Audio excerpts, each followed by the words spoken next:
Կառավարության հրատապ ծրագրով Լոռու մարզում նախատեսված ավելի քան $1 միլիոն շինարարական աշխատանքները առանց բաց մրցույթի հանձնվել են Վանաձորի քաղաքապետ Սամվել Դարփինյանին ու նրա եղբորը պատկանող ընկերություններին։ Լոռի ՃՇՇ և Արգիշտի 1 շինարարական ընկերությունների հետ Լոռու մարզպետարանի կնքած պայմանագրերով Դարփինյանների ընկերությունները մինչև դեկտեմբերի 20-ը պետք է իրականացնեն Վանաձոր ու Սպիտակ քաղաքների որոշ ճանապարհների ասֆալտապատման աշխատանքներ։ Մեկ այլ պայմանագրով Արգիշտի 1 ընկերությանն այս տարի փոխանցվել է շուրջ 150 միլիոն դրամ, որի դիմաց մինչև դեկտեմբերի 20-ը պետք է ասֆալտապատվի Կաթնաջուր-Շիրակամուտ յուղերի 4 կիլոմետր երկարությամբ ճանապարհի շուրջ կեսը։ Ճանապարհի մյուս կեսի շինարարությունն ըստ պայմանագրի պետք է իրականացվի հաջորդ տարիներին նախատեսվող միջոցներով։ Վանաձորի քաղաքապետի պնդմամբ ինքը տրվող պատվերների հետ կապ չունի, իսկ ընկերությունների կառավարմանն էլ չի մասնակցում։ Քաղաքապետ ընտրվելու պես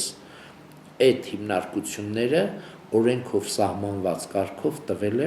հավատարմագրված կառավարման եւ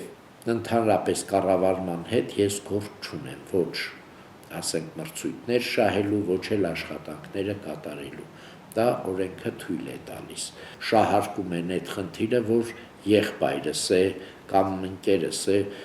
Լոռու մարզում համարյա բոլոր շինարարներն էլ իմ ընկերներն են։ Սամվել Դարփինյանի ավելի քան 16 տարվա քաղաքապետության շրջանում Վանաձորի եւ ընդհանրապես Լոռու մարզի շինարարական աշխատանքների զգալի մասն իրականացրել են Դարփինյաններին պատկանող ընկերությունները, տարեկան ստանալով մի քանի միլիարդ դրամի պատվեր։ Քաղաքապետի խոսքով խնդիրն այն է, որ այլ տեղերից բերվող ասֆալտը չունի անհրաժեշտ որակը եւ այլ կազմակերպություններին ձեռնտու էլ չէ տեխնիկա հասցնել Վանաձոր։ Լոռու մարզի ամենահզոր ճանապարհաշինական կազմակերպությունը այդ երկու կազմակերպություններն են։ Իհարկե մանր-մունր կազմակերպություններ էլ կան։ Փոխանակ ձեզ հետաքրքրի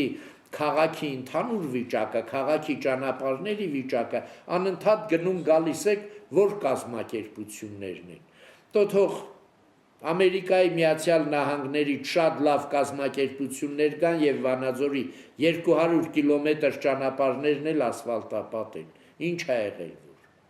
Առանց բաց մրցույթի գնումների իրականացումը սեպտեմբերին թույլատրել էր կառավարությունը։ Խնդիրը նրանում է, պարոն վարչապետ, որ եղանակի հետ կապված մի շարք օբյեկտներ բավական լուրջ խնդրեմ կունենան, այդ թվում նաեւ ասֆալտապատման աշխատանքները։ Բաց մրցույթի անցկացման անհրաժեշտություն չէր տեսնում նաև վարչապետ Հովիկ Աբրահամյանը։ Անիմաստ է, եւ ես կարծում եմ, եթե մենք հիմա մրցույթ հայտարարենք 50 օր հետո արդյունքներ ունենանք, նոյեմբերին ինչ պիտի շինարարություն անենք։ Եվ դրա համար հարկավոր է, որ մենք խնդիրների շուրջ մենք լուծում տանք։ Լոռու մարզպետարանի քաղաքաշինության, վարչության, տրանսպորտի եւ ճանապարհաշինության բաժնի պետ Վարդան Գևորգյանն ազատության հետ զրույցում ասաց, որ իրականում իրենք դիմել են մի քանի կազմակերպության, սակայն ամենաէժան պայմաններն առաջարկել է Դարփինյանների ընկերությունը։ Երբ որ Արգիշտի 1-ը այս մրցույթում հաղթեց Վարմաշ ՍՊ-ին, 100%-ով քաղաքապետի եղբայր լինելու հարցը չօգնեց։ Առողջ մրցակցություններ, որի արդյունքում հաղթեցին։ Որպես քաղաքապետի եղբայր շինարարին չեմ ընդունում, ես ընդունում եմ որպես Արգիշտի 1 շինարարական կազմակերպություն։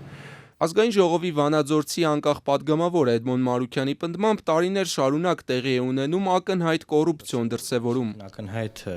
կոռուպցիոն երևույթ կա այստեղ, նվազագույն է շահերի բախման խնդիրը։ Եվ մարդիկ հանգիստ տարիներով այդ շահերի բախման խնդիրը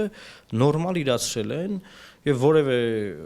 պատասխանատվության հարց չի բարձրացվել։ Ոչ մի քրեական գործ, ոչ մի նոր մեխանիզմներ, որ այլ ընկերություններ մասնակցեն բան, եւ մյուս կողմից նաեւ աշխատանքների որակի հետ կապված էլ խնդիր կա, որովհետեւ պատկերացրեք, ես վճարում եմ իմ ընկերությանը, որ իմ ընկերությունը ասֆալտ անի, հետո ես ստուգում եմ իմ ընկերության արած ասֆալտի որակը։ Ինչ եք կարծում, կա այստեղ շահերի բախում, կա այստեղ կոռուպցիոն երևույթ, թե ոչ։ Սա միանշանակ է, որ կա։ Եվ այդ տարիների արդյունքում մարդիկ ուղղակի միլիոնատեր են դարձել։